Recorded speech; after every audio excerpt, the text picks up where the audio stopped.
Le prêtre, imitateur du Christ souffrant au sein de la communauté, en ce temps de carême, c'est le fil conducteur de la récollection du presbytérium de l'archidiocèse de Douala qui se tient ce mardi 12 mars 2024 à la paroisse Saint-Louis de Bonabéry.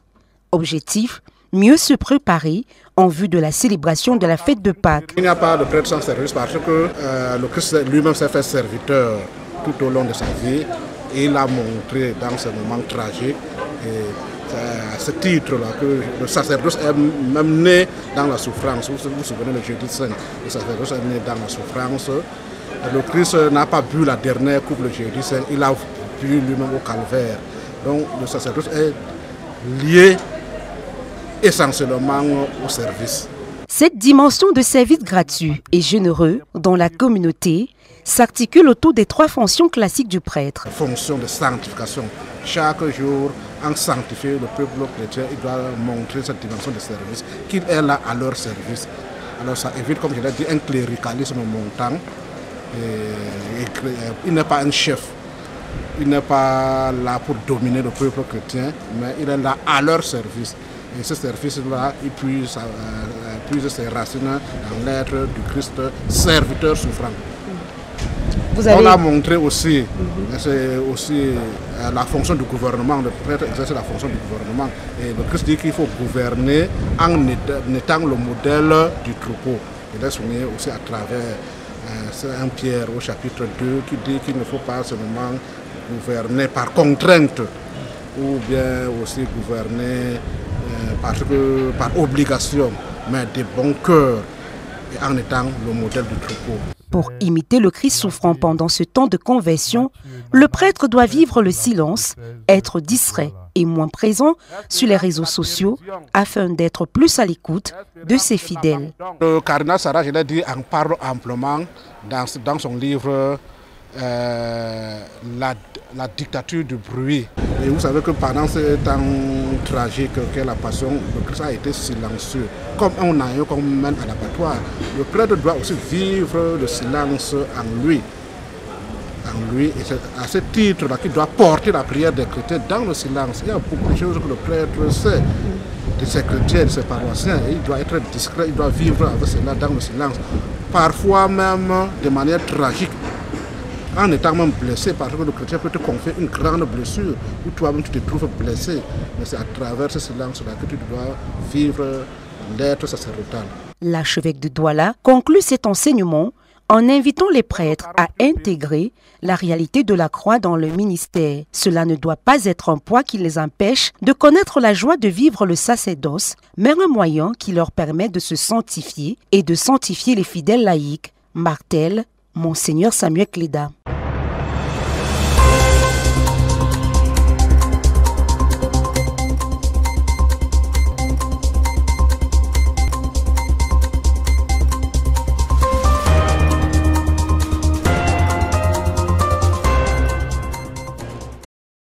Les travaux se tiennent du 11 au 14 mars 2024 à Kribi sous le thème « L'Église et le monde numérique, enjeux et défis pour l'évangélisation ». La cérémonie d'ouverture a eu lieu ce 11 mars 2024 en présence des autorités administratives et politiques du département de l'Océan. Monseigneur Damas Zinga Tangana, évêque du diocèse de Kribi et président en exercice de la CEPI, a, dans son allocution d'accueil, souligné l'importance cruciale de ces travaux dans un contexte marqué par la prolifération des fake news et d'autres défis liés à la communication. Le professeur Thomas Irénée Atenga, enseignant de droit au département de la communication de l'Université de Douala, a entretenu les évêques sur le thème en relevant les principaux enjeux à tirer de la thématique centrale. Il a souligné qu'il s'agit de faire en sorte que l'Église, dans sa mission d'évangélisation, puisse être toujours présente dans la toile pour continuer à apporter la bonne nouvelle au peuple de Dieu et à la société. Pour le professeur Thomas Irénée Atenga, l'Église a le devoir d'aider la société à savoir discerner le vrai du faux, le mensonge, la désinformation, les calomnies, la diffamation et la manipulation.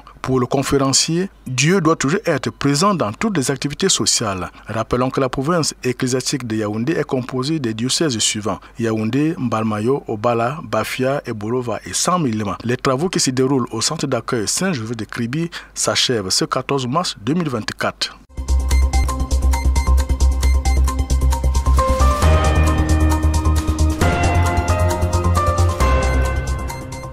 The Apostolic Nuncio to Cameroon and Equatorial Guinea, His Grace Jose Aveglino Bentancur, is traveling to Yokaduma near the border with the Central African Republic. The Apostolic Administrator of Yokaduma and Bishop of Bafoussam, His Lordship Paul Lonsekene, will accompany the Apostolic Nuncio to Yokaduma. The Nuncio will also visit Dume, where he will meet the bishops and civil authorities of the ecclesiastical province of Betua. The nuncio will have a chat with the bishops of Betua and meet and share with God's people in that part of the country. Since his arrival in Cameroon, Monseigneur Bentancur has been acquainting himself with the atmosphere of the nation by visiting different dioceses and discovering the richness of the church in Cameroon. After visiting Bamenda for the 50th anniversary of the St. Thomas Aquinas Major Seminary in Bambwe, the Apostolic Nuncio traveled to Marwa for a similar event. He later traveled to Mamfe for the 25th anniversary of the Mamfe Diocese and then stopped in Douala while returning from Mamfe, where he concelebrated the Eucharist with God's people in Douala in the presence of Cardinal Peter Appiah Turkson. He is now visiting the ecclesiastical province of Betua, precisely Yokaduma, as a good news messenger. The people of that diocese and the church province of Betua are desperately waiting for the message the nuncio is bringing to them on his maiden visit.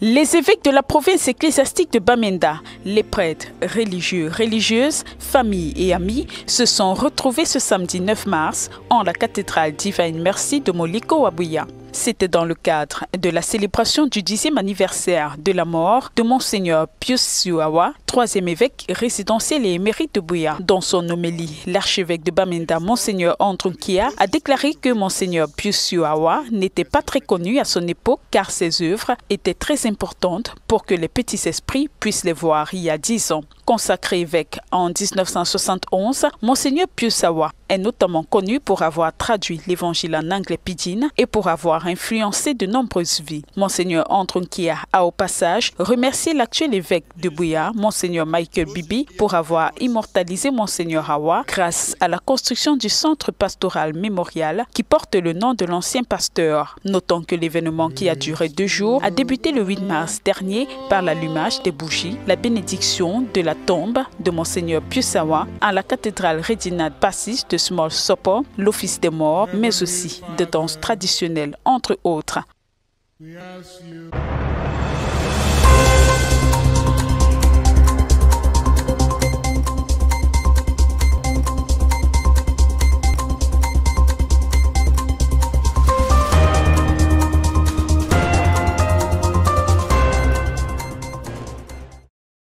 Bishops of the Bamenda Ecclesiastical Province, priests, religious and Christ-lay faithful, family members and friends gathered at the Divine Mercy Co-Cathedral, Moliko Boya, on Saturday, March 9, 2024, to mark the 10th death anniversary of the 3rd residential and emeritus Bishop of Boya, Pius Suawa. In his homily, whose focus was gone but not forgotten, the Archbishop of Bamenda, His Grace Andrunkia, said, "And disentangle himself, either from his fellow men or from God. Man can never isolate himself from the past, the present, or the future. As a man receives life, so he hands life on. He hands on to his children a heritage of physical life and spiritual character. He is not a self-contained unit. He is a link in a chain. This is the way Bishop Awa lived, as a link in the chain of the spiritual heritage of God's children in the church." Bishop Pius Suawa was unpopular in his time because his works were too great for little minds to see 10 years ago. While he was criticized by some, the great teacher spent time building the church in the Diocese of Buea without fear, favor, or compromise, and made the diocese a home for all Christ's faithful, Archbishop Andrew Nkea said. Consecrated bishop in 1971, Bishop Pius Suawa, among other achievements, is remembered for translating the gospel into Pidgin English and for impacting many lives. Archbishop Andrew Nkea thanked the present Bishop of Buea, His Lordship Michael Bibi, for immortalizing Bishop Pius Awa through the Bishop Pius Awa Memorial Pastoral Center, while noting that Bishop Pius Awa closed his ears to vain noises during his reign. Archbishop Nkea encouraged Bishop Michael Bibi to continue his good works for Buea Diocese. After the Eucharistic celebration, all 5 bishops of the Bamenda Ecclesiastical Province moved to the Bishop Pius Awa Memorial Pastoral Center, where they inaugurated and blessed it.